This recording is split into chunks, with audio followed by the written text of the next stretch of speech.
Business owners, I already know you hate taxes. Like not, oh, paperwork kind of hate. I mean the kind of hate where you'd rather get dental work at a gas station than explain your P&L. And here's the part that should scare you a little. Taxes aren't just expensive, they're sneaky. Because most founders don't overpay on purpose, they overpay because they're too busy. And even worse, half of you are sitting there like, I hope my tax person is doing it right. Hope is not a strategy when the IRS is involved. Believe me, I know, I've been audited twice.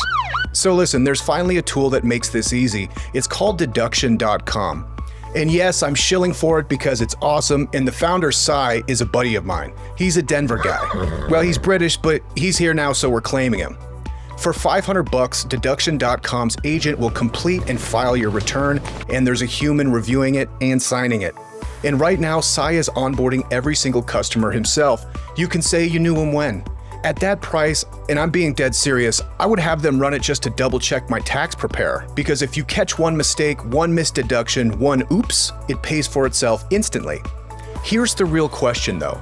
If taxes are the biggest bill you pay every year, why are you treating them like an afterthought? So go check out deduction.com and stop donating extra money to the government like it's a charity. It ain't. And tell Sai I said what's up.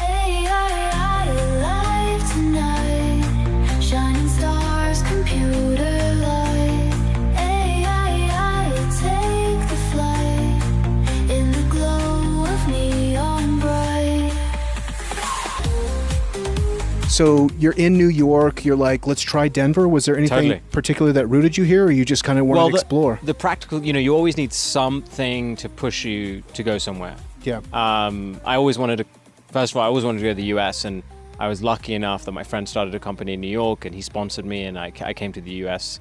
And you need some kind of pull, basically. Sure. And then with Denver, there was an amazing job opportunity. I was helping and advising a company out here called True Anomaly. Okay. Which is, I think it's a little bit of a Denver darling. Evan is the CEO of True Anomaly, and they're doing incredible things on the aerospace and defense side. Cool. So I got a chance to come out. That was a sort of excuse to go. Otherwise, why Denver versus anywhere else, right? Yeah.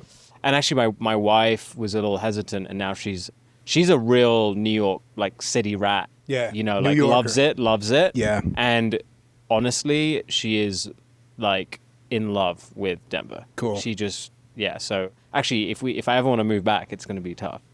She's now true blood. She even says Colorado now. Nice. Not Colorado. Yeah. Definitely not Colorado. Yeah. Because we realized the other day that the locals say Colorado. Colorado. So she now says that. So. Yeah. Arvada, Colorado. Yeah. What are some other ones? Buena Vista. Yeah. There's the Colorado accent is very subtle. Yeah. You don't pronounce the T's in the middle of words. Yeah. Oh, okay. It's not mountain. Okay. It's mountain. Interesting. It's not fountain. Fountain. Oh yeah, you're right. It's like a little stutter. See, I wouldn't know this unless I spoke to a true native Coloradan, which is impossible to find now. Yeah, exactly. Everyone's from New York or LA or Chicago. Totally. It's crazy. Everybody's from everywhere else, which is also awesome. But yeah, it is. Cool. If you talk to my sister Raquel, she has the quintessential Colorado accent, and it's great. I'm just like, it's awesome. Okay, I need work on my accent clearly, so just put me in touch with her, maybe. That's right. Crash to course. Clean that up. Yeah, how dare you? I know. I'm just walking around so conspicuously. So yeah, that's great, man. Cool. And then what? I don't know if it's rude, but the visa to get into the States. Yeah, it's not rude at all. It's like a touch. It's kind of a touch point right now, particularly in technology. Totally. What did you do to actually get the opportunity to be here? Yeah. I actually have a really, I feel pretty passionately about this actually. But I was lucky that an employer was willing to sponsor me, number one. Sure. And number two, I was eligible for an O1 visa. Okay. Which has a very slightly obnoxious title, which is extraordinary ability. It was originally started as a visa for people like Nobel Prize winners and people like that to attract them to the US. Over time, they broadened it to basically accept entrepreneurs, athletes, basically people that have some source to them, if you will. Sure. I won't big myself up, but I was really fortunate to be eligible for it. And, that's how I came in. I was very, very lucky. It was a lot of work. Did you star in a play or something, or like what? So I started my first company in the UK called Caribou. Amazing. And that company was acquired by Mattel. And we had enough, this was in 2013, we had enough publicity, success. We were featured by Apple during their iPad Air 2 keynote. That was a long time ago now. That when I submitted my application for the O1 visa, I was recognized for those accolades. And Cool. and actually the irony of all of this is before I started that company, I was rejected from every first job that I applied for. We call them grad schemes in the US, but in the UK, but basically they're like starter jobs, like consulting, investment banking. Sure. I tried the regular, I'd say this to everyone, like I really tried not to go down this path of being an entrepreneur and start a company. Like For good reason. It's kind of hellish at times. I really just wanted to just have a normal job as a consultant investment banker, and I just got rejected completely by every job in the UK. And the irony of all of that is if I had gone down that path, I would not have been eligible for an O1 visa to America. Cool. So life just has that weird serendipity. Yeah. I one of my mentors says it's good luck, bad luck, who knows? Yeah. So I look back and I'm like, oh, sort of was it bad luck or good luck that I got rejected from literally every single graduate job? So man, that's important. Because the career path is difficult, entrepreneurship is very difficult. Right. To realize that when you broaden the view, you don't really know how it's going to shake out. Yeah. So, Totally. and you were in the keynote for Apple iPad Air 2. Correct. Was that Jobs? It was not Jobs. That was Phil Schiller. Cool. And that's a great question. I think that was Tim Cook's leadership. Yeah, Cook.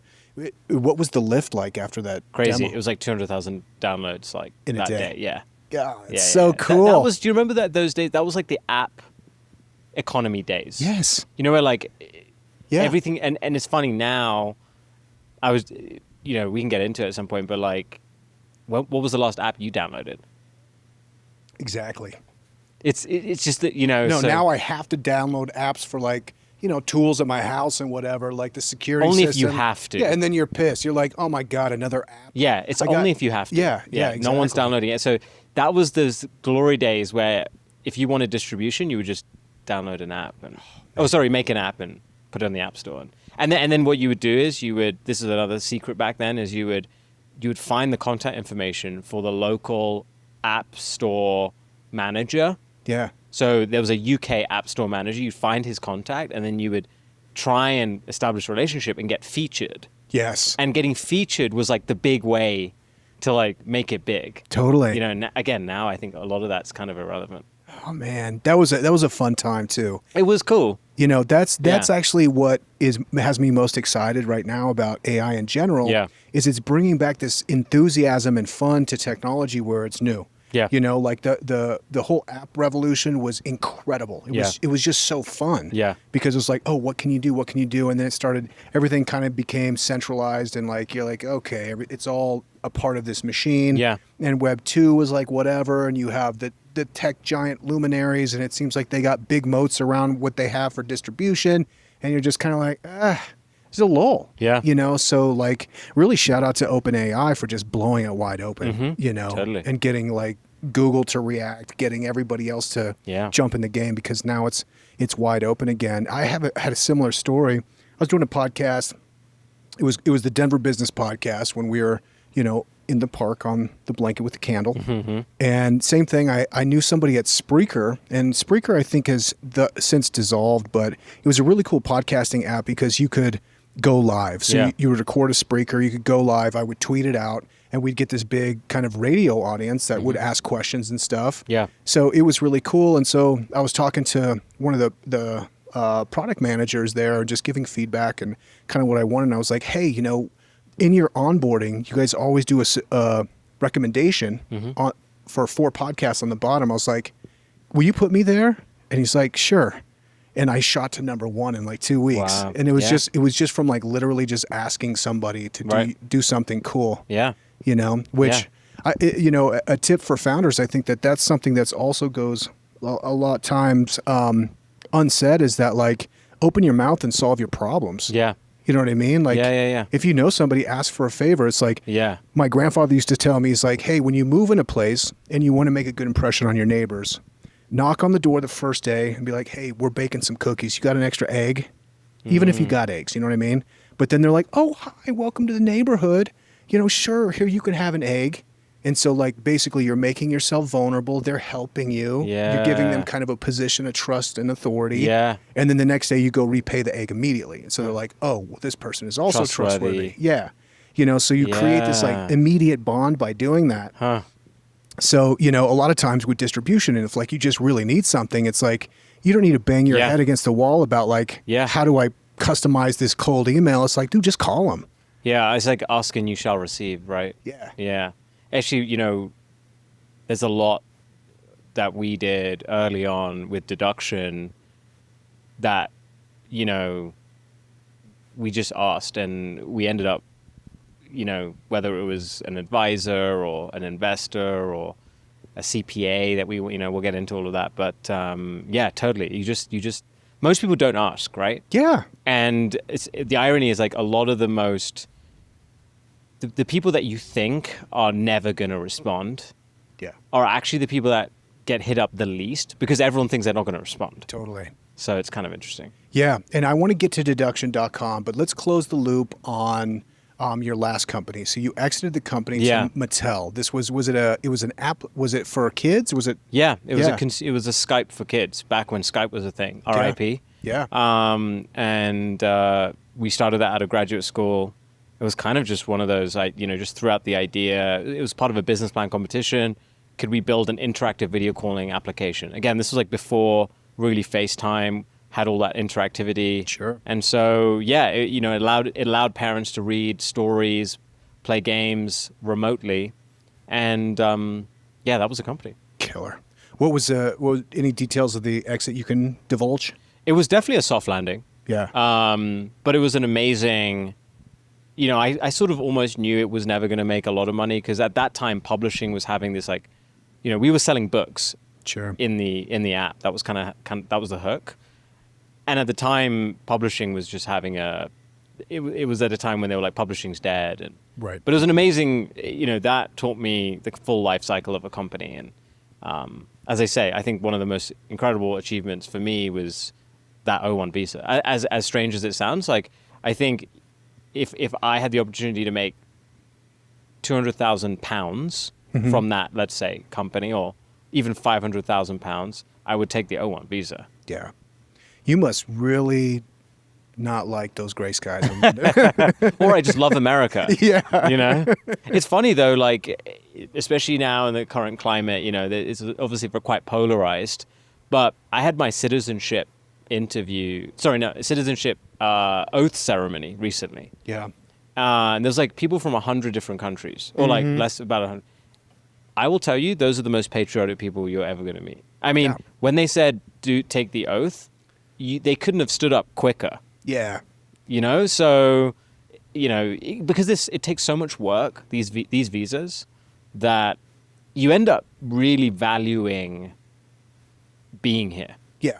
So, anyway, yeah. That's cool. Yeah, it's fun. That's cool. Yeah, it is a weird time. I don't think it's as polarized as like the media makes it. I think you're right. I think most people are like, man, we want good people. We don't need to put boots on the necks of grandmas. Like, what is there a happy medium? Totally. You know what I mean? Yeah. But it is cool. It's kind of like what you're talking about, like immigrants to Colorado, you know, from other states. You know, if you're coming here from California, these people are the ones that are enthusiastic about like, hey, where's the good fishing spots and blah, blah, blah. Meanwhile, all my curmudgeon-y friends that have been here forever, they don't do anything. You know what I mean? So you got to have like the people that are really stoked on the new place. Yeah, true. And so it works. Yeah. You know, I was always told that I was Italian. Like my uncle, rest in peace, Uncle Don, he did our genealogy back to like, he found a guy named Azo Este. I named my son after this guy from like 16th century Italy. And, you know, he was like, you know, a well-to-do kind of aristocrat in Italy. But, yeah, about 3 generations back, my uncle made a terrible mistake, and the tree didn't branch that way. So I actually did like one of the, I think 23andMe, and it's like I'm 99.8% English, and so I was like, all right, well, God save the Queen or King or whatever. Yeah. Give me some soccer, and I'm ready to go. Yeah. Although you say football, if you're that. That's if right. you're that high percentage English, you know?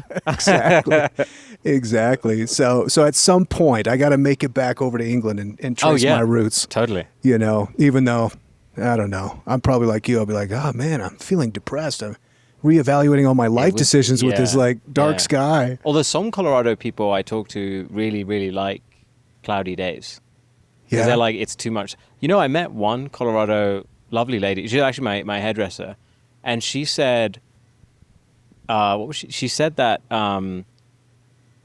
when it's like too much sun for too long, she actually gets depressed, like inverse sad. You know, I was like, I've never heard of this. That has to be Coloradoitis. The only Coloradans could develop something like that. I was like, this is the height of weather privilege. Yes. You know, coming from the UK. If you said that to an English person, I think they would actually be offended. Yeah, totally. They'd like strangle you. I was like, I've never heard of this. Yeah. I don't think there's medical backing for this. So she was like, yeah, I have. She said it's like an inverse of seasonal, just the depressive disorder, whatever it's called. Yeah. And I was like, this doesn't. You've made so this up. funny. Yeah.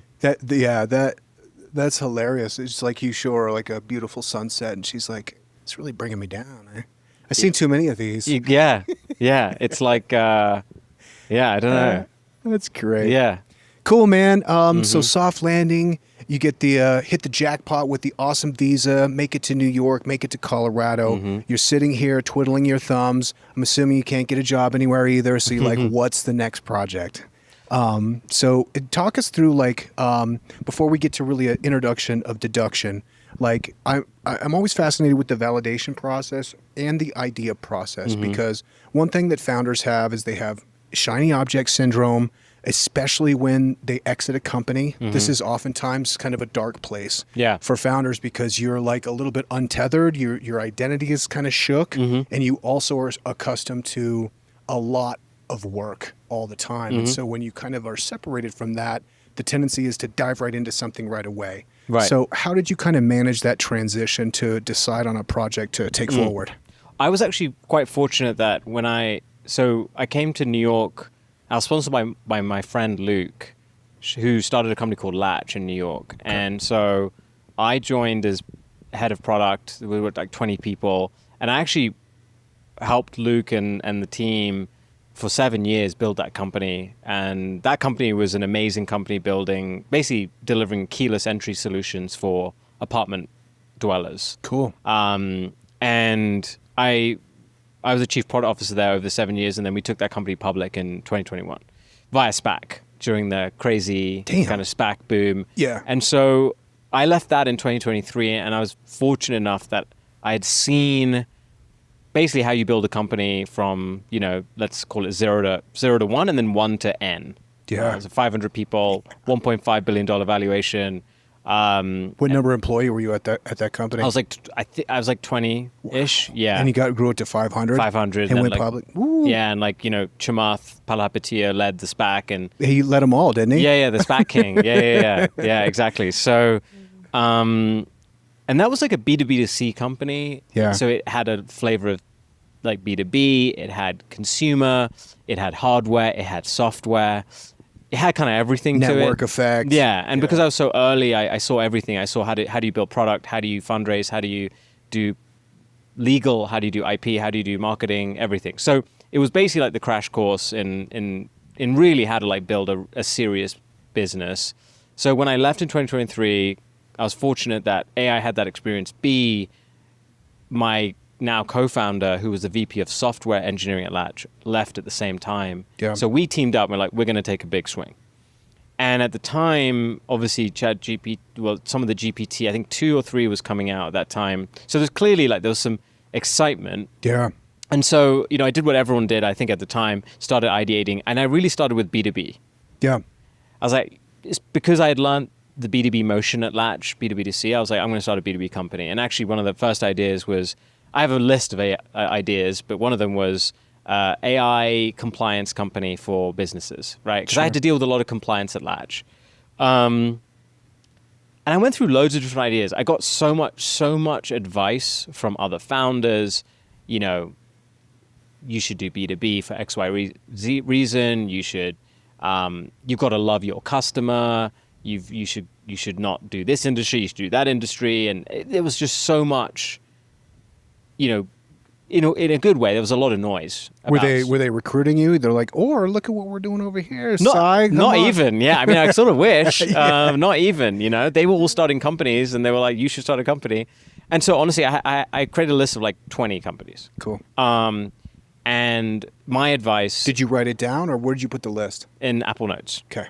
And I actually like tweeted once I started Deduction, which is the company I ended up starting. I tweeted out the list of companies, hoping that like maybe some people would be inspired and take some of those ideas or like, you know, change them, morph them or whatever.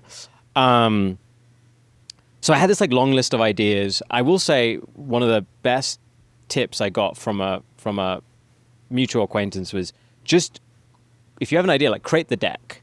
Yeah. Like just create the deck and send it to friends and just see what they say. Yeah. And so I did that. I had probably 10, 15 decks. One of those decks, a couple of my friends got really inspired by. I didn't come up with the idea. One of my friends from the UK actually came up with this idea for a wellness hardware product that I'm not gonna ruin their announcement.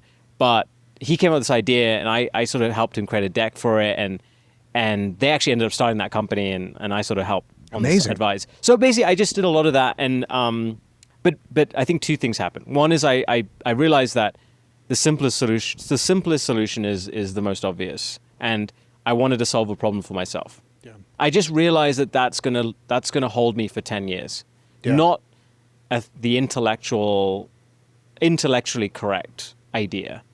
Because there's a lot of intellectually correct ideas, you know, oh, you should start a compliance AI company because, you know, the ACV is X and the TAM is blah, the TAM blah, blah. is this, and you know, you can get some design partners, like all of that. But what's going to last you for 10 years? You know, what I think Naval said this, which is you need an idea that you can like wake up in the early hours and you're just like thinking about it. Yeah. And or like on the drive here, you're thinking about it. Totally. So that was number one. And then number two, we can get into this, is I suddenly felt a really strong conviction that B2B was saturated. And, you know, there's amazing B2B AI companies. But Brian Chesky said this literally last week, that he's on the board of Y Combinator. And he said more than 80% of Y Combinator companies right now are B2B. It doesn't make any sense, because if you actually look at the S&P 500, 60% of the S&P 500 are consumer or consumer adjacent companies. In other words, like the biggest outcomes in history have basically been consumer, Sure. generally speaking. But forget the financial side of it. Just philosophically, I felt that AI today, most of the time, is being used to create efficiencies for businesses, right? Which is driving higher profits. But, you know, I felt strongly that AI shouldn't just be used to make businesses more efficient. It should really benefit consumers. Yeah. And the number one way I think it should benefit consumers is to be deflationary, meaning bring the price down of things and make them better. And I just felt like there was not enough of that. There was a lot of, wow, like we can cut customer support staff by 50%, which is fine, like whatever, you know, I'm sure people feel strongly about that, they should, but there wasn't enough, wow, we can actually make AI bring the price down for people, or we can make AI make their lives better, or etc. So that was the two things. The bull case for going B2B as an entrepreneur is, Yeah. you know, you have a more sophisticated buyer. Yep. You can do a higher ticketed item. You can have design partners that will bring you in. You have enterprise opportunities. What's the bull case then for B2C? Yeah. Here's what I say about B2B. And again, all of that I think is totally true. I think, shout out to my B2B founders out there. I think B2B is easy to start, hard to finish. Yeah. Consumer is hard to start, easier to finish. Yeah. Meaning, yeah, you can get some design partners. No problem. Way faster than getting 1,000 consumers, Sure. yes, you can get up to probably 2-3 million in revenue pretty quick. Sure. But selling to thousands of businesses, Yeah. that's really hard. That's really hard. And especially when everyone's doing that. And Yeah. the reality is, like, everyone's like, I want to start an unsexy B2B company. That's like sexy now.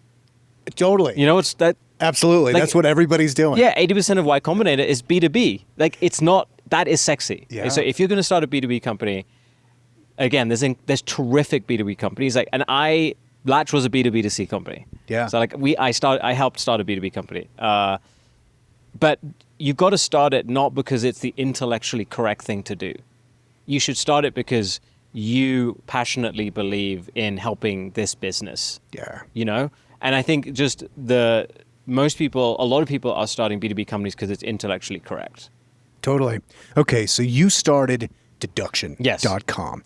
Now, I want to come back. Remind me if we don't get to it. I want to hear about your decks because this sounds like you're an expert about deck making. Yes. But let's get into deduction.com. What does deduction.com do? Yeah. Deduction.com is the next generation H&R Block. So we developed an AI accountant, Taylor, CPAI, and we deliver to consumers tax advice within 24 hours for a fraction of the price of an accountant, and we also file for you. Amazing. Okay. As you're validating this, you're putting all these decks together. Yeah. Why did this one stand out? Yeah. You said because you felt a personal attachment to it. Yeah. Yeah. So 3 things happened. One was we just talked about apps, right? I'm a product guy. I think about the world through the product experience, and I became obsessed with this idea that people are not going to download apps or use websites in 5 years. Totally. They're going to communicate with these agents via email, text, call, the same way they talk to humans today. And so I started thinking about what were the use cases for that. And, you know, I actually was like, an AI nutritionist would be great. You know, my friend actually like has a nutritionist that he texts and they charge him $200 a month for. And I was like, that's amazing. You just text your nutritionist and you text a photo of your meal. And I was like, it sort of got my wheels turning. But what really hit home was I emailed my accountant. This was a few weeks ago. And, this was last year when we were thinking about starting a company. And they took like 4 weeks to respond. Yeah. And I was like, okay, this is interesting. Yeah. And then the third thing is I looked at the market because I was like, okay, if I'm going to be crazy enough to start a consumer company, let's just like make sure economically it makes sense. So I know I talked a big game about consumer versus B2B. I will say, like, if you're going to do consumer, try and find a sector that has B2B characteristics. Sure. And the craziest thing happened. I looked at this market, and this is the market that everyone forgets about because everyone just thinks about TurboTax. Sure. When they think about taxes. And actually 55% of Americans choose a personal accountant over TurboTax. Because they're so scared. Scared. Yeah. They don't want to deal with it. Yeah, it's the worst. And they spend $16 billion on personal accountants. Yeah. And I went on Reddit and everyone said the same thing. I wait weeks for a response. I'm getting charged $1,000 or more. And I realized this industry is not just pre-AI, it's pre-digital. Yeah. And so that was it. I was like, this has the right market dynamics. It's not as crowded as TurboTax DIY stuff. And that was the birth of deduction. Brilliant. I love it. And it's such a big TAM. It's everybody. Literally the only thing that you're sure of in life is death. And taxes. Mm-hmm. You know what I mean? And so you look right over it because you're like, somebody's doing that. Yeah. But nobody's doing that. Yeah. And kind of to that point, you have H&R Block, then you have TurboTax, and their big new revolution is like we're doing like in-person shops now, like they're opening brick and mortars. Yeah. You know, and all of that is just to ease, I think, like how uncomfortable it makes people for taxes, and for good reason, because you know, the tax code is written incredibly undecipherable intentionally. Yeah. You know, because they're like, hey, I think Bill Burr had a joke or something. They're like, do you know exactly what I owe? And they're like, yeah. Like, well, will you tell me? They're like, no. Yeah. They're like, but what if I overpay? They're like, oh, well, you can figure that out later. Right. Like, but what if I underpay? Oh, you're going to jail. Yeah. You know, Totally. so it's like, it's an area that everybody is super intimidated by, you know, and I think particularly for founders, because generally speaking, like, you know, the people that listen to this podcast are similar to you, where we're idea guys, we're product guys, we're programmers, we're developers, we're creatives, we're marketers. All these things exist in a different quadrant of the brain than like paying taxes. So for us to leave a customer like unattended to for 4 weeks is, we can't even think about No that. way. There's no way that would ever happen. Yeah. But like for an accountant, they're just like, oh, that's just, well, I'm busy. Right. You know what I mean? Right. And so they have this luxury largely because they're almost like the dragon in the cave sitting on a pile of gold coins that everyone tiptoes around because you're like, dude, you're signing off my taxes, so whatever, Exactly. whatever. Yeah, you're kind of and by the way, it's not their fault. Yeah. They're completely overworked. And if you go again to Reddit, it's all on there. Yeah. They just have too many clients. 43% of them turn away work, and then they just don't have the time to be technology enabled. Yeah. And so it's just sort of a lose-lose, honestly. It's and so yeah. Well, I mean, to that point, like, you know, Sam Parr? You know that Yeah, guy? yeah. Sam, he's got this group called Hampton. I joined Hampton. Oh, cool. And it's a great group, and he's like the CEO of that company. He's the founder of that company. It's a big company, but it was such a problem that he spun off like another tool that was like literally like a bookkeeper finder. Wow. That like he would get all these different people and had all these different attributes. So you went in and you're like, okay, I have 2 laundromats and a, you know, a liquor store. Yeah. And it would match you with the appropriate bookkeeper, or not bookkeeper, but tax preparer, because people are at such a deficit. Yeah. And so he was basically created a side business, you know. Matchmaking. Just matchmaking because people are, it's such a high demand. Yeah. You know, so man. Yeah. Kudos to you, man. Yeah, This is really cool. Do you use an accountant, or do you do TurboTax? I have an accountant for business tax, but I did TurboTax last year. Okay. And I think I told you that is my last personal accountant made some mistakes, and you know, I was audited 2 years in a row. So I'm very sensitive to taxes, and what I want to do is actually walk through my personal use case because I'm signing up for deduction. Yeah. And I want to We'd be honored to serve you. I can't wait. Yeah. But before we do, is there a story around the URL? Because deduction.com is gangster. That's beautiful. Yeah, you know, actually, I started the company with a terrible name. I won't say it, but it had a way worse name. And kudos to one of my investors, actually, who is British, and he's in New York, but he's English as well. And in a very diplomatic way, he was like, "So, Sai, the name. Let's talk about the name." And you know, I worked on it for a little bit, maybe a week or two, and yeah, it sort of came up with this name, deduction, just the double meaning, number one. You know, sort of like figuring things out, inference. And then AI, also the bottom line. and then of course the like very obvious, Yeah. And then you know, it was like some conversation I had with one of my investors, like, should we just see if the .com is available? And sort of my perspective was, if you're going to start a consumer tax company, trust is going to be the number one thing. Yeah. And I didn't want to get deduction.ai. Sure. I didn't want to sound like just another AI company. Sure. I really wanted to project that this company has been around for 10 years. Prestige. Sure. Yeah, and slightly vain, but you know, everyone aspires to sit with the greats, and I felt that deduction.com would sit with the Ramps and the Coinbase if we have if we are fortunate enough to have that success, even close to that. Yeah. And so I just was like, let's just prep now, you know, manifest. And here's a secret to getting a great domain. Number one, start before anyone knows you. Yeah. You don't want to be trying to get a .com when you raise your Series A and everyone can see how much you got a $50 million evaluation. Yeah. They're like, yeah, I've been waiting for you. Be a nobody, Yeah. like a literal nobody, nothing on your LinkedIn. And number two is you need a great broker. Yeah. And I did not know this, but the key is to have a broker, because here's what's interesting. most .ai and .coms are owned by 2 to 3 companies. Yeah. In fact, like I think there's a country where most of them, the .ai's are registered. So I found a great broker. I'm happy to say it's Rob at snagged.com. Cool. Rob is a killer. Shout out to Rob. Shout out to Rob. Him and I were texting at like 1 a.m. and he's like, and so through Rob and Snagged, we got a crazy deal. I'm talking, we did not spend $100,000 or $1 million. I won't say the exact number. What is it? A ballpark? Ballpark under 50 grand. Really? Yeah. Wow. Yeah.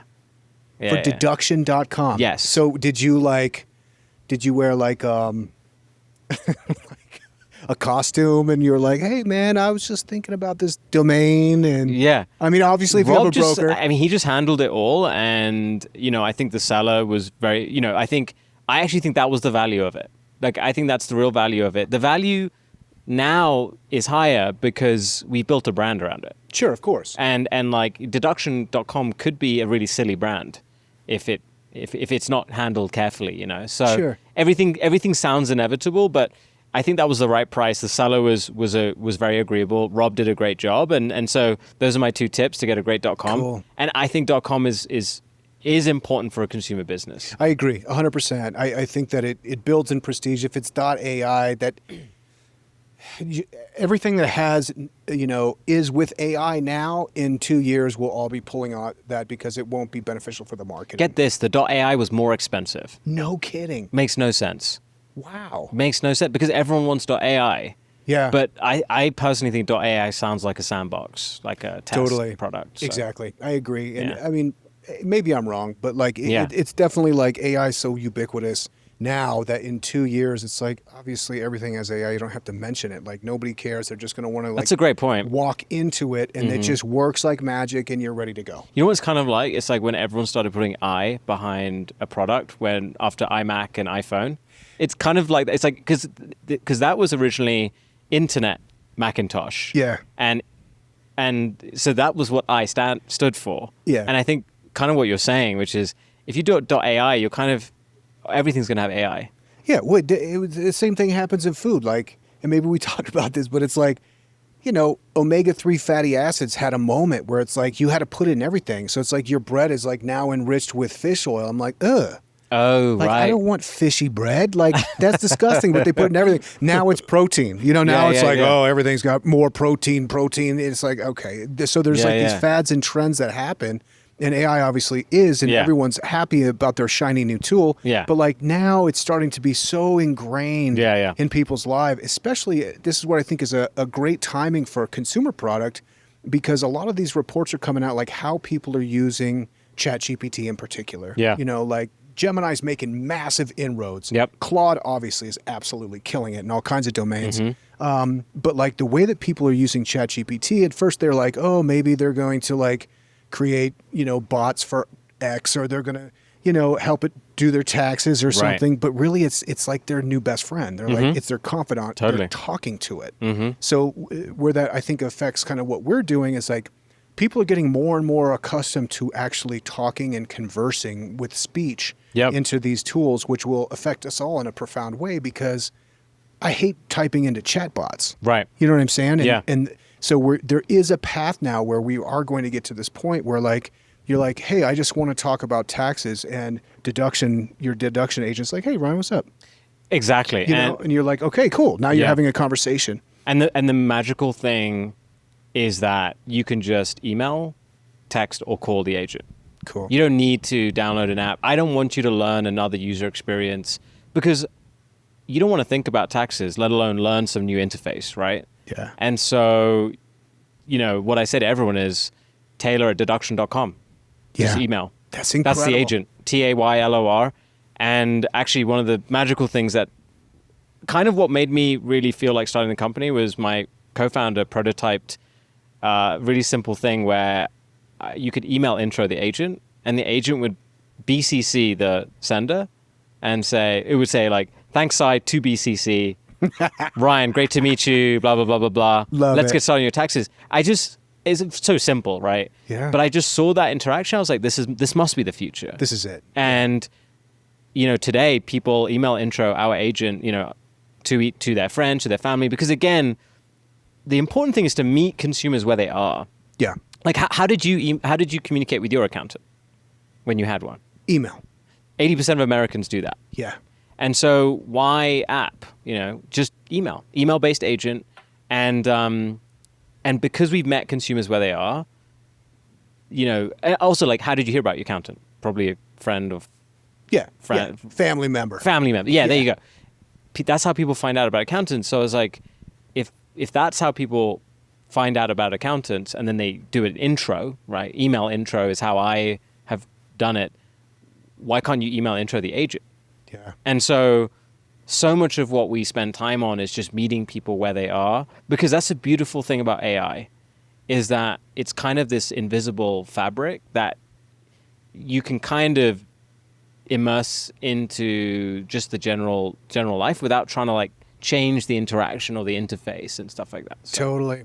It's amazing. And I mean, I don't mean to disparage chatbots because I use it and it's fine. Yeah.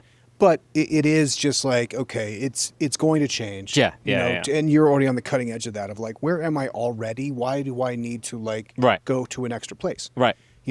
So it's really cool. So, okay, let's do this. Let's take my personal tax liabilities as a story and see how deduction can help me. Yeah. Let's do it. Because it's convoluted. Okay. But no more so than anybody else. I mean, that's the thing, is that like, for me, I talked about, being audited, which makes me on pins and needles. I'm very precise with like all my bookkeeping and everything, so that like when I'm going to like submit my taxes, like it's just bulletproof. But that being said, in 2025, I had a software company that's basically paying me as an independent contractor. Mm-hmm. I have a holding company that is kind of an LLC that is for various projects. Yep. I have a company I sold. Yep. I have a job. Okay. I have another vested interest of ownership in the company that actually purchased my company. I also closed positions on Fidelity app and closed positions on Coinbase. Yep. So I have like, that's probably amalgam of like all the revenue sources I have for different companies that I have variable ownership in, and then also just like income that's coming to me as a person. So can I email deduction.com and then it will give me instructions of all the forms and everything I need to submit? Yes. Yeah. And do you want to know the secret that no CPA wants you to know? Please. 2 words. Perceived complexity. Okay. So your perception of your complexity is likely much lower than the actual complexity of your taxes. Interesting. And that is the arbitrage that CPAs and accountants use to get great returns on customers. And it's not, that's just how business works, right? Sure. And so most Americans, you included, perceive your complexity to be much higher than it is. And so with deduction, what our basic message is that we are not doing that arbitrage because we don't need to. Sure. We use AI to basically level the playing field. And so for you would email taylor@deduction.com. You'd say, hey, I have all these income sources. Here are all my documents. Can I just say, like, log into my bank and figure it out? Yeah, you can do that. You can upload all the documents. You can send all the documents. The agent's then going to look at everything. It's also going to look at your last year's return. Yeah. And it's going to start comparing, and it's going to come back to you with some questions. Yeah. The other thing is that you are going to get human touch points. For example, all clients get a 15-minute onboarding personally with me. Nice. You're doing all the onboardings now. Right now, yes. Amazing. Because I think this is also like maybe a philosophical tangent, but the more AI that people interact with, my bet is that the more people will value a somewhat arbitrary human touch point. Oh, absolutely. You may not talk agree. to me. You're not going to talk to me about taxes on our 15-minute onboarding call because I'm going to say email Taylor. Yeah. Taylor is way better at taxes than I am. And You're going to be like, you want to see a pitch deck of this new idea I've got? yeah, exactly. But I'm going to tell you that, hey, look, I made this and this is why I made it. Cool. And you, by meeting me, you should trust the company just a little bit more. Oh, the man. second thing, and this is super important, is we have real CPAs and tax professionals that will review high impact decisions and your final return. This is another really important thing about accounting and tax. Anyone who's telling you AI is going to do your taxes, maybe for something very simple. Sure. But, would you want to know that there was just a human rubber stamp, or would you be fine with just an AI doing the whole thing? No, definitely. I think it's a major component of like, somebody, at the end of the day, like if their signature is going to need to be on that return. Yeah. So it's like, okay. Yeah. AI, that signature is going to come right back to me. Right, exactly. Yeah. So the IRS requires a human to sign. Yeah. And our CPAs, Matthew Miodona, Casey Epton, etc., they have over 20 years experience. Yeah. And but my message to you is we can absolutely do it. And, you email back and forth with Taylor. We do have a secure upload on the web. I did want to ask you about that too, and compliance. I'm talking about like, just give you my bank. Now, maybe I'm getting a little carried away. You're charming me with this British accent. Yeah. And like Colorado. but how concerned should I be for like privacy and those kind of things? Here's what I say. We don't even need access to your bank account. Yeah. Like, we just need your P&L and, your W-2 and your 1099s and your K-1s. Yeah. We are going to be introducing the ability for the agent to automatically pull some of that stuff, but there's no need to read your entire bank account. There is a case to be made that for self-employed individuals that miss expenses, that, we could go read every expense and deduct. To be totally frank with you, I think it's a really small, a lot of companies make this claim like, we'll go find every deduction in your bank account. You don't want a $15 deduction for like let it ride paper. Right. I think what you want is make sure the big stuff you get done, but the strategy is good. Yeah. And so that's why, yes, we can go read your bank account, but I don't even need access to it. All I need is just you to answer some questions and ultimately let the magic of AI and human CPAs kind of take it from that. Again, that's a great way to start a relationship. You're like, your first year, like, you're not getting access to my bank account. Yeah, totally. By year 2, you're like, all right. Right. Yeah. And I think, we would even say in the agent, we would say like, you don't need to do this. Again, because an accountant, so one of the things that we believe is that the AI must act like an accountant, not like an LLM, right? So, Sure. So an LLM, obviously it's based on LLMs, but an LLM is ChatGPT is very deferential to you, right? So it's trained to please you. Yeah. A good accountant is trained to be practical, pragmatic, and not just be like, yeah, sure, let's go write every single expense on this thing. It's like, hey, Ryan, you gonna write off $60,000 worth of liquor? Like, what are you doing? Yeah. I mean, and you're saying it was delivered on a picnic blanket. Oh, come on. It's for the podcast. That was clearly leisure. That was clearly leisure. Yeah. That was your wife there. Yeah.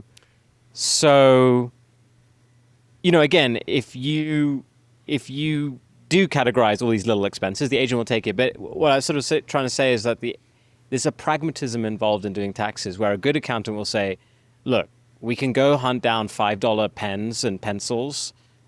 Why don't we talk about the bigger things? Yeah.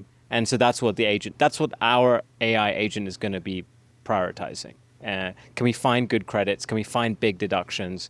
Sure, we can go find the tiny ones, but I don't even think that requires reading your whole bank history. Anyway. 100%. Yeah. I love that. That's so cool. And I want to make sure that I'm getting this correctly because this is tax preparation. It's not necessarily bookkeeping, right? Correct. Okay, Yeah. Great. Is there opportunity to go into that in the future? I think potentially in the future. Because I got to tell you, like, QuickBooks, I hate QuickBooks with a burning passion. Yeah, totally. It's awful. Yeah. It's the whole Intuit suite. I'm just like, you guys are just like, they lock you into it, and they're Yeah. always upselling you weird things, and they use fear tactics. And Yeah. it sucks, and it's awful. Yeah, yeah. I feel like that's another place that's like, man, Yeah. if that could be done better. Totally. I think there's a little bit, let's call it the bit of bookkeeping where you have the actual book and you just need to make sure it's ready for tax preparation. I think that sort of handoff we could do. We're going to see about bookkeeping. I think, honestly, there's actually a lot of great bookkeeping tools that are coming out now. There's also a lot of like really there's tools specifically for solopreneurs or solo proprietors where it's a bank and bookkeeping kind of combined. Yeah. And then it just exports your Schedule C. And that's amazing because you just forward that to taylordeduction.com. Yeah. It's like everything's categorized, done, yada, yada. So, we'll see. Okay. The other great thing is, talking about right now, it's January. Everybody's getting their W-9s, W-2s together. Yeah. Is that covered within deduction? Yep. Okay, fantastic. And then, of course, the great thing about Taylor at deduction is that, like, she can work 24 hours a day for 1,000 different people. Yeah. Because that when you're in crunch time and you need your taxes to get done, that your tax preparer is probably on meth or like... Seriously, they something. do like 100+ hours. Dude, big time. It's unbelievable. It's crazy, yeah. It seems inhumane, honestly. It's like, dude, this system is broken just because what we're doing to these people. But like Taylor is like, no problem. And there's been a 33% drop in graduates or like younger people entering this profession. Yeah. So these CPAs and not just CPAs, just tax preparers, because you actually don't need to be a CPA to prepare taxes, which is there's a whole other story. But they can't even hire people to help them.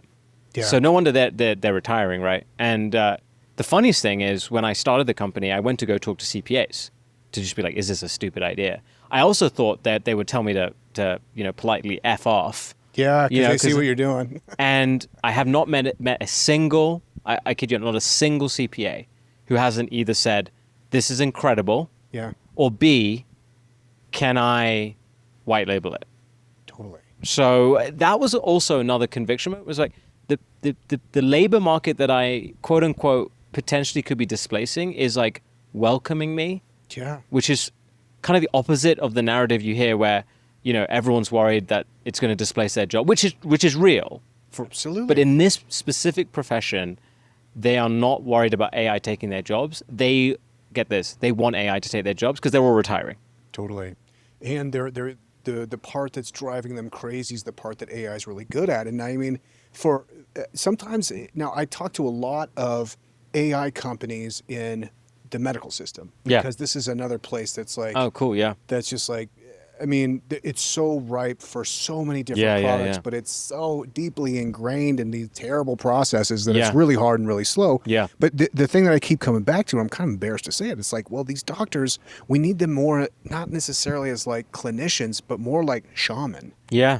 So like what you're talking about, like the 15-minute onboarding call you get with Sai, which is incredible, by the way. I hope you can keep that my pace. Accent. That's really the Colorado. That's right. No, but like it's like, oh, we're not talking about that. I'm going to talk about you and your hopes, dreams, ambitions, what's going on with your business. Like, cool, man. I just want to make sure I'm touching all the bases. That's really what we want from the doctors in a similar way, is that like, we can have AI scan your x-rays to see how fractured you are, and it'll be much better with that. So the time you get, the 13 minutes you get with a doctor is them understanding you and your life. Yeah. Because that influences so much things. So if you're using AI products to like make sure like everything is bulletproof as far as with whatever new tax liability you may have incurred, but you have a tax preparer when you need them to just be like, hey man, it's cool. Here's the things you need to keep an eye out for. Here's what we're looking for next year. Just like the very like the shaman to be basically soothing your feelings and like and like ease some of your anxieties. So I could see like as a tax preparer, you're like, yeah, dude, I could use these tools immediately. Like if you could white label that, I still want to be the point of entry. Yeah. But then it puts them in a position where they're more of a trusted friend as opposed to like, the mother with the ruler getting caught with the hand in the cookie jar. Yeah. Yeah. I also in all our communications, I actually put my cell. It's my business cell. Yeah. But it's my cell. Yeah. And was a bit of an experiment, actually. I haven't seen any company that just puts the CEO cell number. Oh. And I was like, I would love that. Yeah. You know, and it is a business cell, and, you know, it's managed, and if I can't get to it, you know, a member of my staff will. But I put the cell number on there, and I said, let's see what happens. And today, I got a text message from a lovely lady in Santa Fe, New Mexico. Not sure exactly like how old she is and things like that, but it seemed like she was maybe on the older side, like not Santa your Fe. classic like millennial tech person, right? Sure. And she texted saying, "Hey, I want to join, but I just want to like learn more." So I just sent her my booking link. We hopped on a 15-minute call, and we didn't really talk about taxes. We spent, and again, it was 15 minutes, like time box. You know, I can't do, it's not scalable, right? But as I'm starting the company, this is totally fine. Yeah. And we talked about how she's actually, she said she's a disc jockey, DJ. Amazing. And a painter. Like radio or like... I don't know, but you know, she does these things, and she's looking for an accountant, et cetera, et cetera. You have to be a painter if you're living in Santa Fe. Exactly. It's a prereq. Exactly. Yeah. And you know, really lovely person, and looking for an accountant. I explained how deduction works, how we're a little different, why I have an English accent, and you know, we got off the phone. I texted her the sign-up link, and she was like, "Amazing, thank you. Can't wait to join." Cool. So there's something to customer service that will always remain, despite everything being agentic. And I think people will be more comfortable using AI if they know that, like, behind the scenes, there's, you know, they got that human.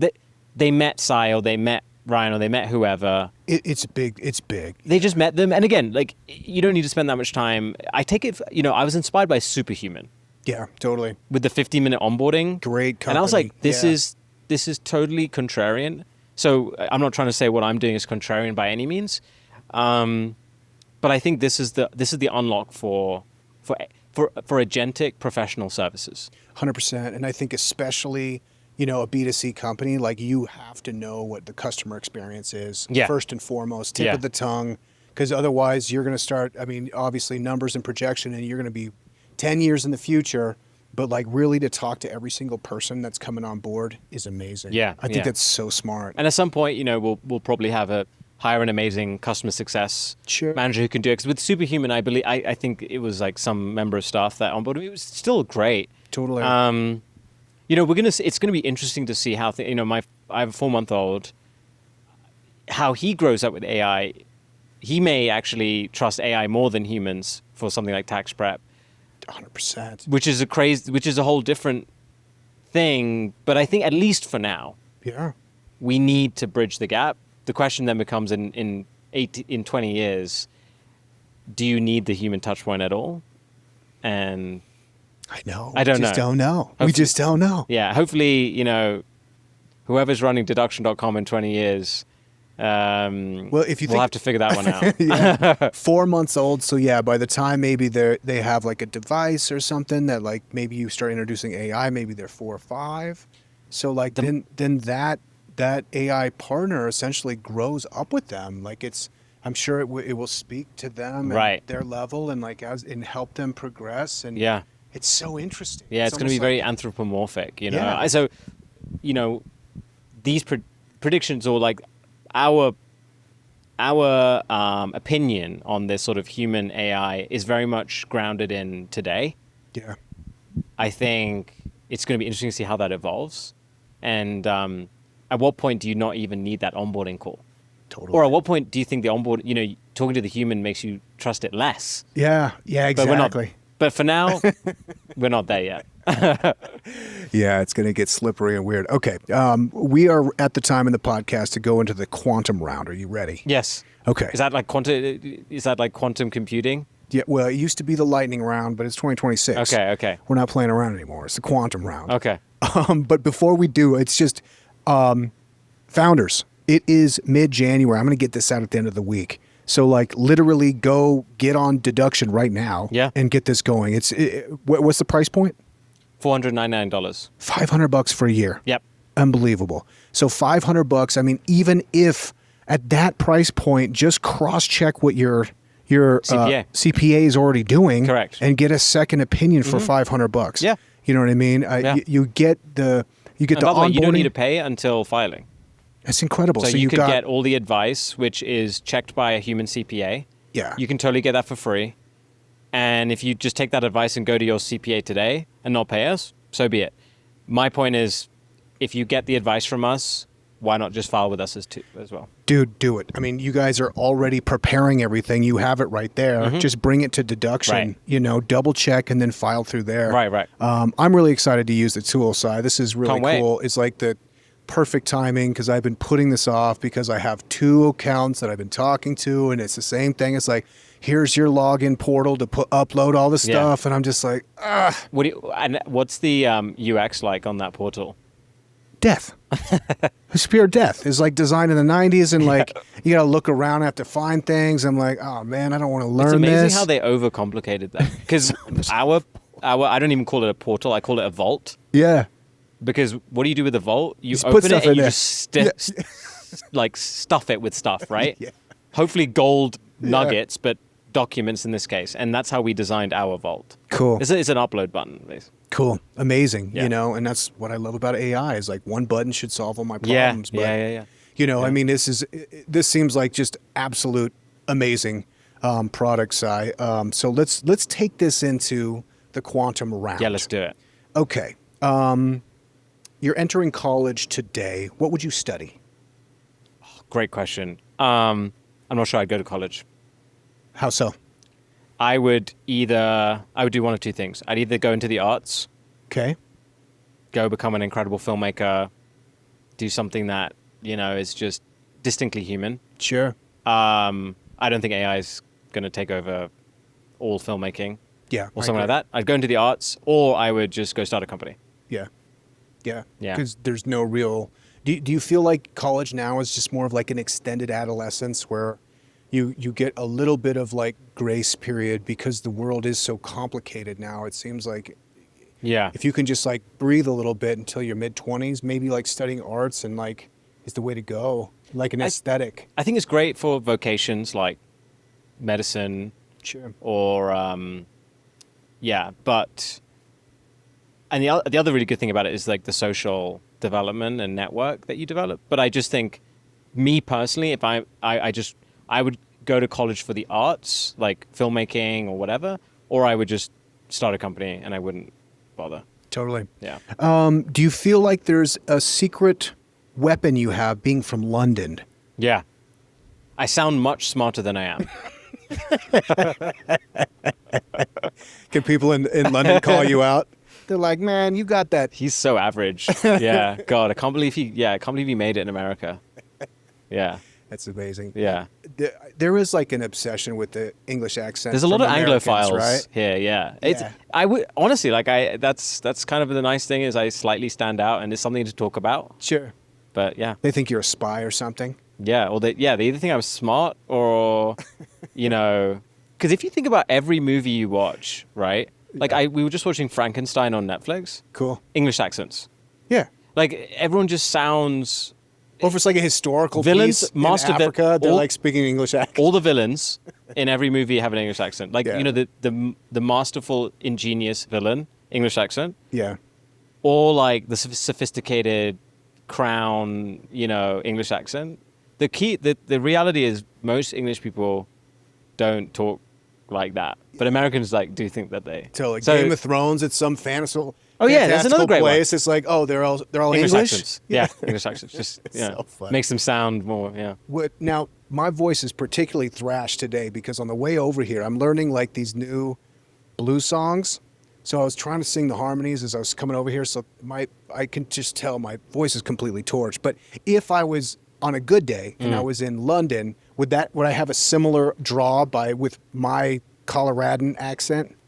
Yes, I was saying this to an American person literally the other day who wants to go to London or move to London. I said, like, British people love Americans, Yeah. especially Londoners. Londoners love Americans. They're the last people in the world that do. Your voice stands out. Your voice stands out. The charisma, the friendliness, the directness. Actually, English people love that. Yeah. Because English people are quite. That's what English people want to be. They're just reserved. Yeah. A little more stoic. Yeah. Yeah. Appreciate that. Okay, cool. You're making a deck. It seems like you're really good at it. Not only did you launch the success of deduction, but also another deck was so good that a friend of yours picked it up and took it and launched that. What goes into a deck? What are some parameters and some attributes of a deck when you're building a deck? Do you want to know my motto with decks? Yes. Decks get checks. Decks get checks. I like it. And it rhymes. It rhymes. So it must be true. It must be true. Yeah. But I'm serious about this, and I learned this at Latch. Kudos to the CEO and founder of Latch, who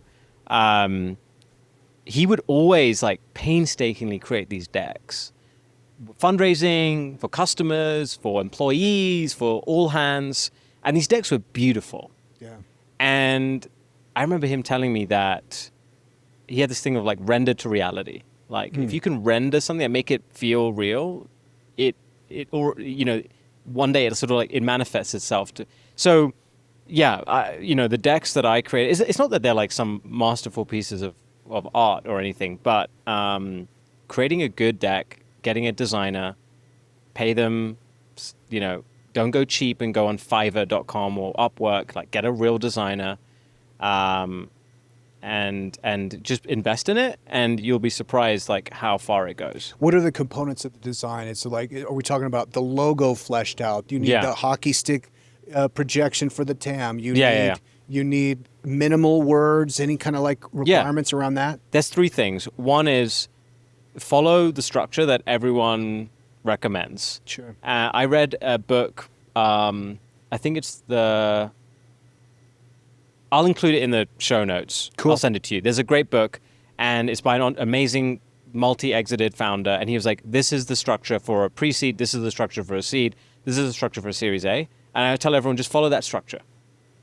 So number one, it's all basic, right? Team slide, market slide, problem slide, just follow the structure. It's amazing how many people just go off go off-piste with this, but it's just don't. So number one, structure. Number two, yes to logo and stuff, but the other thing I say is don't overthink logo and branding on your deck. Yeah. With our first deck, I did the logo in a few hours, and the designer did one revision of the deck, just made it look good, nice graphics, etc. Took a couple of days. Sure. And then so that's really it. And then I think the third thing is just iterate from there. Sure. As you're meeting people, you're pitching, you make some changes, corrections, and that to me is a great deck. Cool. Some of the advice I've heard over the years on a great deck is, don't ask for money, ask for advice. Only 6 or 7 pages. Yeah. Sell the sizzle. You know, really create the market opportunities. Maybe kind of what you're saying too is make sure that they understand very clearly in their mind and they can see the next step. Yeah. So that it's this is something that needs to come into the world.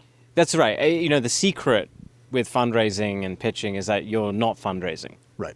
You're just meeting. Yeah. I'm not really fundraising right now. What are you working on, really? Yeah. I'm not I'm just showing you this, but I'm not fundraising. Yeah. It's kind of it's the dance, right? And I think one of the most interesting things about starting a company is that whole dance of Totally. you want to be the belle of the ball, and you're not asking, you're being asked, I know, it's funny because women are so naturally accustomed to that, that they're the OG demand gen, dudes are out here hey man, what's up? I don't know though, with my English accent in America. No, I'm joking. I'm joking. All right, English guy. Let's go with this then. Yeah. Every Superman has his kryptonite. Is there a way that being from London is actually a hindrance? Yeah, that's a good one. Totally. I mean, I think, I actually thought about this really deeply when starting a company. Yeah. Which was, B2B especially, would I actually think it applies not just to if you're not American. It applies even if you're American, which is, will your customer segment resonate with you, your brand. Yeah. And so, just example, like an investor that I really respect was trying to sell me on starting a kind of company that sells robots to landscapers, right? Yeah. And I was like, are these local mom and pop landscapers how are they going to resonate with this English guy rocking up to Missouri Sure. or wherever, Sure. LA, wherever, and with his English accent, dressed in all black, Right. saying, here's a robot. Yeah. I don't think so. I think, I think, and it's not like a xenophobic thing or anything. It's just people will resonate with people that they're used to in that sector. Well, and probably that's why TurboTax is opening up brick and mortars. Yeah. Is because you're the landscaper guy. You want to shake the hand and look them in the eye, and you know what I mean. Yeah. There is a certain amount of that ethos in America for sure. And the thing about so that would be a kryptonite. I think there's certain markets where I would not be good because I think founders have to sell, right? They're the first salespeople in their company. I don't think there's certain segments that I wouldn't be good at selling. Whereas, like, make me sell SaaS to founders. Sure. Great. Done. We can talk about Netflix and whatever. But with deduction, with our price point, we are going for people that need an accountant who have, they're professionals, etc. And like this lady today, she was not at all turned off by my accent and who I was. And so... But it was a question to me. It was a question to me. I was like, buddy, it could totally not exist. It's just a weird assumption. It's like some insecurity that I would have too. Be like, oh man, they're gonna think I'm some country bumpkin from. Yeah, maybe I'm totally wrong, and landscapers would love me. Yeah, they'd be like, oh yeah, you're great. Because your You name sound is just like that guy in Game of Thrones. your name sounds cool and all that. It'd be funny if you could like run a test, like an A/B test. Like you got prospects coming in, you see where they're at in that part of the world, and just like adjust your name, to be like something very familial for the folks in like Louisiana or Missouri. Yeah. Yeah. I'm going to say this as well, and again, it's I don't think there's a single place in America I haven't been welcomed. Yeah. Yeah. It's just can I authentically sell you a product when I'm so clearly not from that industry? Totally. Absolutely. It'd be interesting to see how that pans out. Yeah, totally. I would assume that like when people are thinking about their money, they want somebody who sounds smart, and for whatever reason, there we go. We think Jackpot. English people. Yeah, I know numbers. Yeah. Amazing. Okay. Yeah. We love business ideas and sauce. You're full of them. You're brimming. Can with, I pull out my list? Please. Okay. Actually, I would love a business idea you've got that you're willing to share that you feel could reach 1 million in annual run rate the fastest. Okay, now I have to actually look at these. Get this. The top of my list: human in the loop consumer AI tax agent. There it is. Started that one. That was a good one. The working name for that was Taxi. TAXI. That's pretty darn good. Yeah. Okay. I'm just going to actually rapid fire through the list. Let's I do think it. all of these could reach. You said 1 million in Yeah, million ARR. I think all of these could. Yeah. So I'm just going to rapid fire. From least crazy to craziest. So human in the loop, consumer AI tax agent. Sorry, already done. Deduction.com. SEC reporting automation for large enterprises. I was almost going to start that company. You need like what? You need one design partner and you probably hit 1 million. Totally. Really, really underserved market. Number 3, regulatory AI agent. Lots in that space. Interesting. AI sales and support for laborers. So this is kind of like the landscaping thing. AI sales. Sales and support, yeah. Interesting. Text message based. Love it. Yeah. Love it. Here, you want a crazy one? Yeah. Orbital data centers. There's a couple companies that have started doing that. Are we talking about like orbiting the planet? Yeah. Really? Yeah, I was doing aerospace. Remember, I was doing aerospace at True Anomaly, and I was like, why aren't data centers in space? Totally. How would you do it? Free cooling. Like just like a big spaceship? You'd basically do like satellites with GPUs strapped to them, launch them off Starship. And there's a couple companies that are doing that now. Sick. There's one called Star. I can't remember now. How far did you take that? What's the capital? I just realized I couldn't I just felt like I did not have the story to go raise the amount of capital you need to do it. Yeah. Like if I was ex SpaceX, Sure. you know. So those were a bunch, and then I'm going to tell you some more. You pitched that to Elon if you met him? Like, hey, bro. I don't think so, because he'd probably tell me I'm stupid. He'd probably be like, your English accent makes you sound smart, but you're not. He's like, what does my South African accent make you feel like? And you're like, Okay, another. 100 So billion. these are like a little less. Okay, these are all kinds of crazy ideas. okay. House party, CrossFit meets DJ. Ooh, I love that. It's like a DJ CrossFit. Like CrossFit with the DJ. Yep. Yeah. AI family tree investigator. So the quick insight there was that my grandfather has what's it called, ancestry.com. Yeah. And he has to like go and like talk to family members to like trace like who is your kid and who's your dad to build out this family tree, right? Yeah. So I was like, why isn't there an AI email-based agent that goes and investigates for you Totally. and builds out your tree? Cool. AI trademark and comprehensive search agent. I spent $5,000 to do my trademarks. I was like, I know a guy who does that. with AI? Yes. Okay, sick. You should put Yeah. that in the show notes. Yeah. SEO website content bulk generator. So like, there is a company that's trying to do this, but it's not that good. Is there a definitive, like, because they don't even have the acronym yet. It's AEO or it's GEO? GEO, Yeah. I've heard. Yeah. But basically, it's like SEO best case or best use case principles are still playing in the same way, plus Reddit or something. I mean, I don't know if it's definitive yet how you can seed the LLMs, is it? There's a bunch of companies saying they can. Yeah, I've seen it too. Okay, I'll finish here because it's probably getting boring now. It's great. Plant Air, which is a plant moving company. Because you know you can't move plant. Like most moving companies won't move your plants. Because why? Because of the liability of like the plants will die. Yeah, you break the cactus in half, you're in Yeah. trouble. So Plant Air, plant moving. I don't know. I didn't validate all of these. I like it. But I thought your listeners may find some of these funny and bad.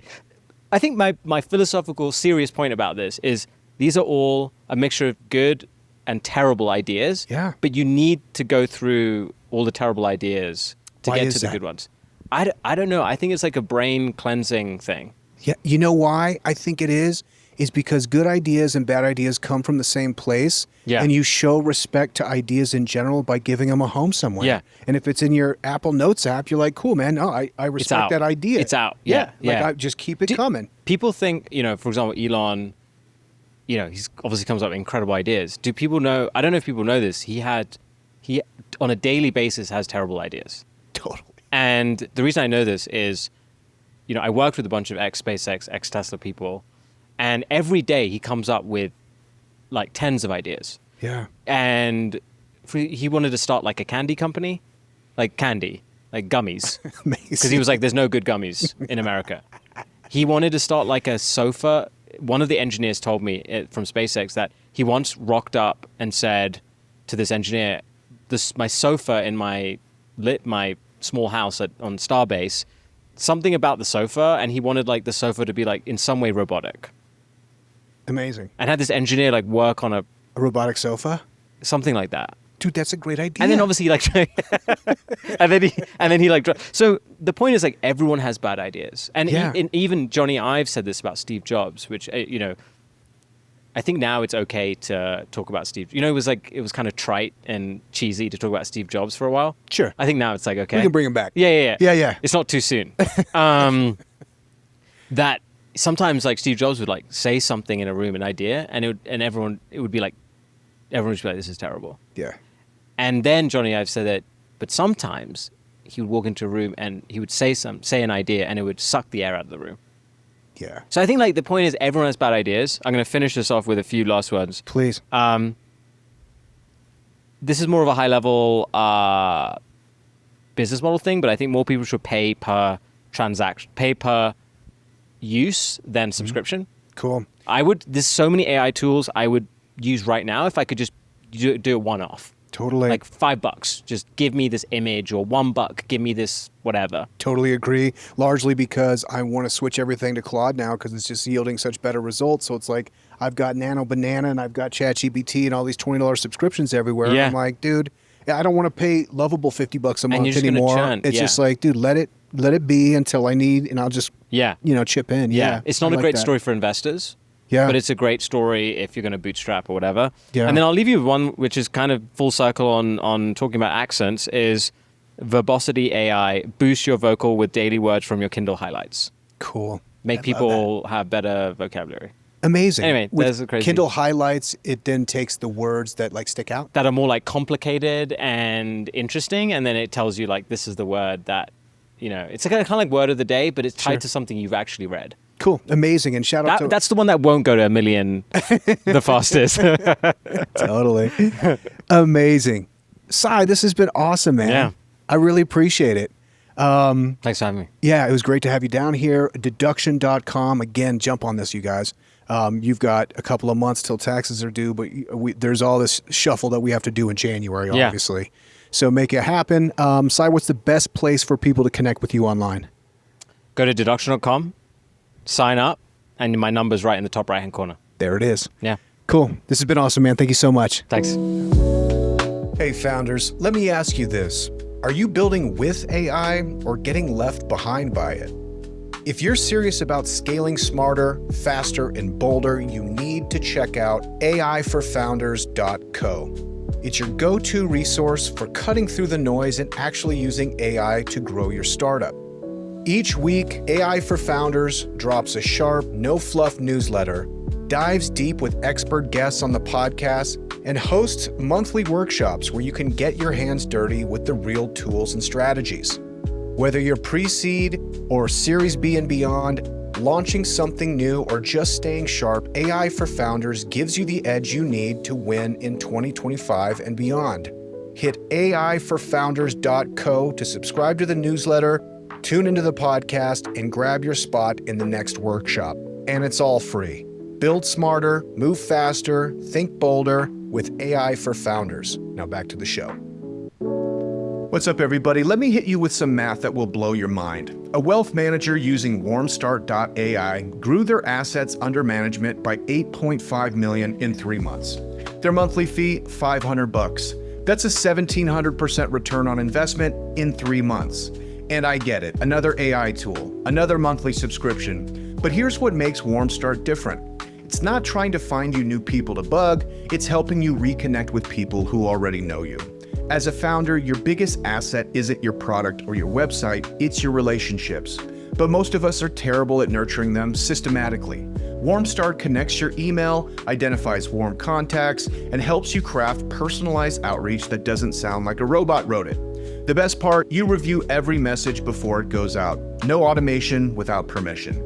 If you're ready to stop leaving money in your inbox, try WarmStart.ai. Use code AIFF for $50 off your first month because the ROI on your existing relationships is probably better than any investment you'll make this year.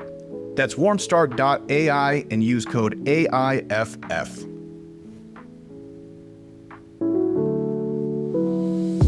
This episode is brought to you by MoBurst, the AI-first growth engine trusted by iconic startups like Calm, Robinhood, Reddit, Uber, and Google. MoBurst is a digital full-service mobile-first marketing agency that helps companies to scale and become category leaders. Whether you're finding product-market fit or ready to accelerate growth, MoBurst delivers creative, data-driven solutions that help with scale and efficiency and impact. At MoBurst, we're not just guessing what works, we're predicting it. As an AI-first agency, MoBurst uses cutting-edge tools to analyze user behavior, adapt creative in real time, and uncover hidden growth opportunities. The result, marketing that's faster, smarter, and built to convert. From early-stage startups to global brands, we've helped hundreds of companies overcome complex challenges, unlock new audiences, and optimize every metric that matters. At MoBurst, we believe that creative thinking, advanced technology, and data are the core drivers of success at scale. If you're serious about scaling your business with precision and purpose, it's time to talk to MoBurst. Visit moburst.com and let's build something category-defining together.